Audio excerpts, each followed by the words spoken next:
Hello. For decades, he was one of Israel's and the United States' most wanted men. Now, a senior commander of Lebanon's Hezbollah movement has been killed by a car bomb in the Syrian capital, Damascus.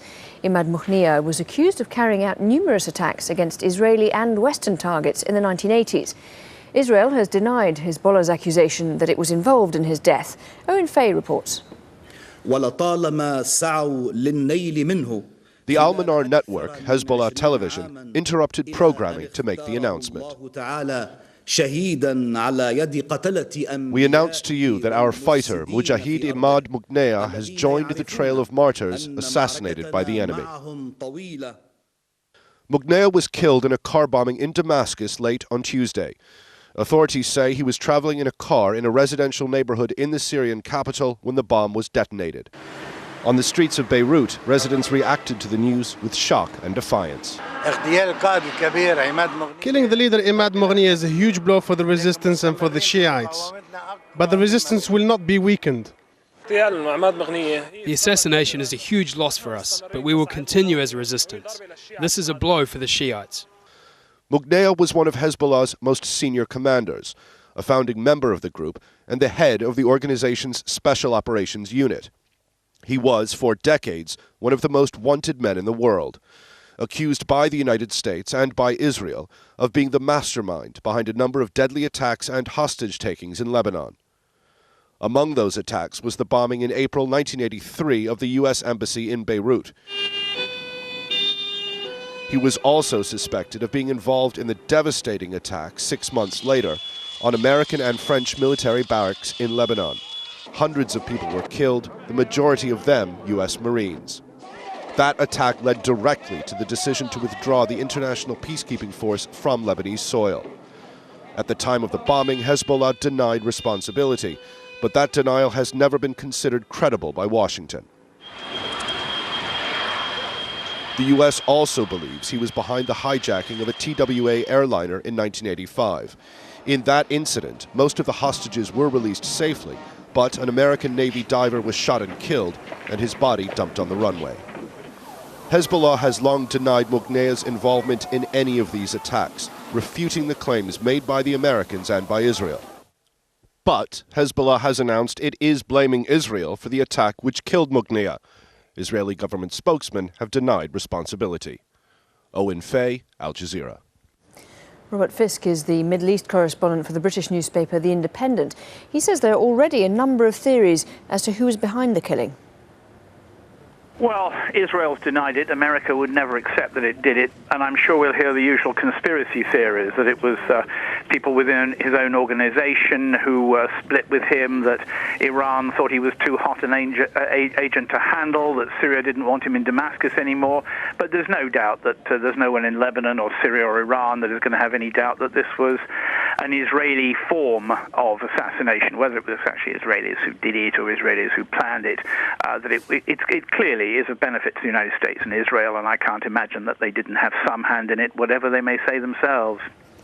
British police have launched a major crime investigation after the suspicious death of a businessman from Georgia.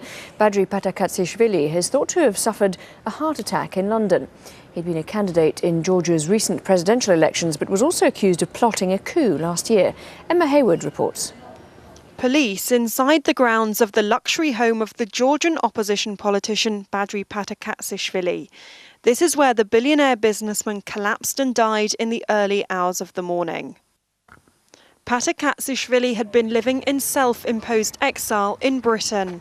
Outside his family home in the Georgian capital Tbilisi, an outpouring of grief from one of his supporters, his sudden death prompting anger and suspicion about its cause. The medical check will be conducted and we will find out what caused the death.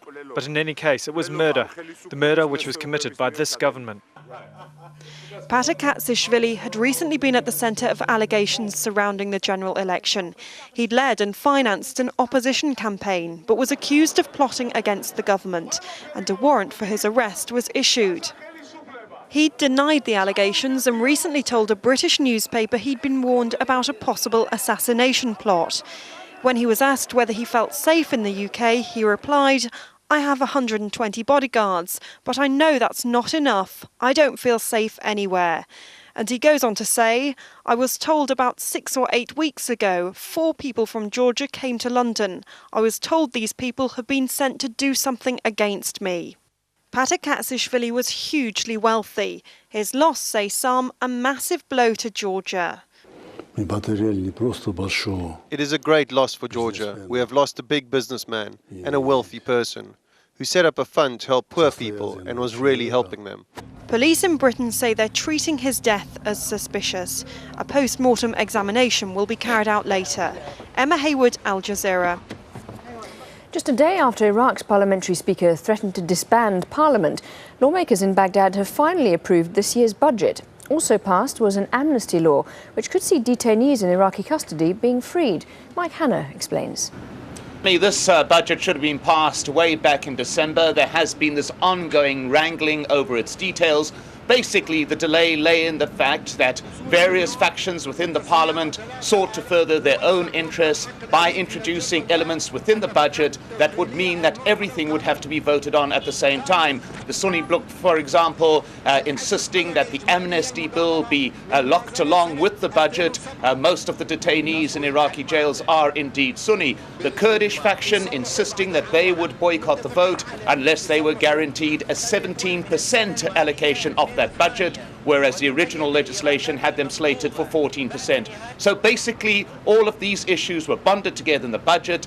They could not reach agreement on it. However, in the end, after the Speaker had said that Parliament was threatening to dissolve itself, finally there was agreement, finally the compromises were made, and certainly it is a step forward in terms of political national reconciliation within the countries.